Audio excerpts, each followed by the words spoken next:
Hope everyone is doing well. Welcome to Chosen Word, and it's that time. Huddle up, huddle up, huddle up. I just want to encourage someone today. A lot of times when we look at situations, we feel like the situation is impossible.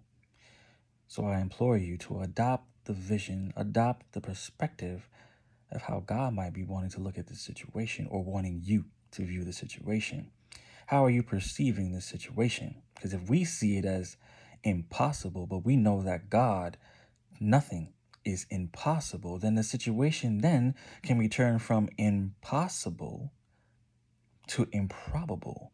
Because the very word, if you look at it through God's lenses and through God's eyes, impossible really says, I'm possible. So now, when we switch our perspective from looking at something as impossible to now it is improbable, we go from, okay, if it was impossible, I don't want to put in any more effort because I know that it is a dead end. But now it is no longer impossible. It is simply just improbable.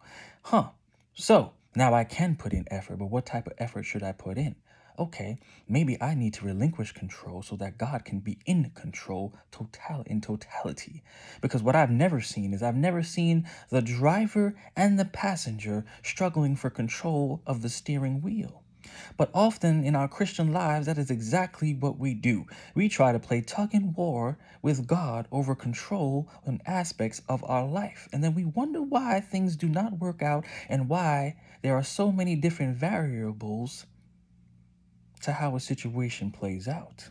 So let us remove ourselves out of the way and allow God, let us submit and relinquish control and allow God to take the wheel and do what he does best, which is when the odds are stacked against us, he always comes in and tips the scale in our favor. So if you want a favorable outcome to whatever the situation may be that you are currently going through, you need to continue to be obedient. You need to continue to pray. You need to continue to be disciplined and humbled and patient, but also continue to allow God to do what he wants to do in your life. Sometimes we gotta be still. Sometimes we gotta just remove ourselves and get out of the way so God can do what he needs to do. Allow him to reposition you. Stop trying to play tug and war with God and just submit, relinquish control. He's got your best interests at heart and he's got your back. So tag him in and allow him to show up and show out in your life. Will you do that? Because he's waiting and he is oh so willing. So continue to keep the faith because God doesn't deliver packages and answered prayers to Fear Street or to Worry Boulevard, only to Faith Lane. So make sure that you're continuing to keep the faith. Make sure that you're continuing to be obedient. Make sure that you're continuing to keep your relationship intact with God. Don't be that friend that only calls when you need something. You need to have a daily relationship with God. It needs to be intimate. Look at all that he has done for you and continues to do for you. He is our greatest ally, our greatest friend, our Father. Unconditional love that he continues to show us each and every day. So let's do our part and continue to keep the faith. And if no one's told you today, I'm telling you, I'm proud of you. And God is proud of you. You've come a long way. But don't give up. Keep going.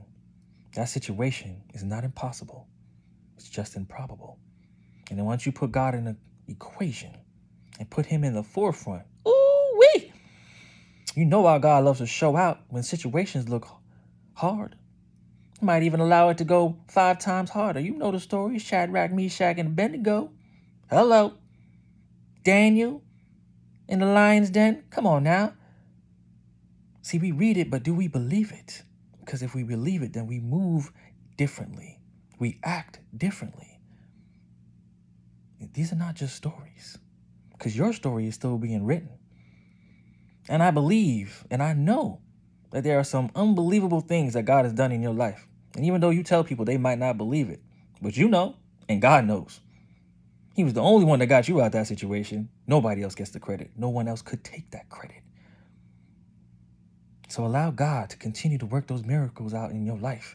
Allow God to continue to allow your story to bring him his glory. Allow your story to continue to unfold in a favorable way where it will continue to motivate, inspire everyone that you come into contact with. So have a blessed day. Continue to be a blessing to others, loving, kind, and supportive. You're going to be all right. One day at a time, one step at a time, one decision at a time. Oh my God, it's going to work out in God's time. Have a blessed day.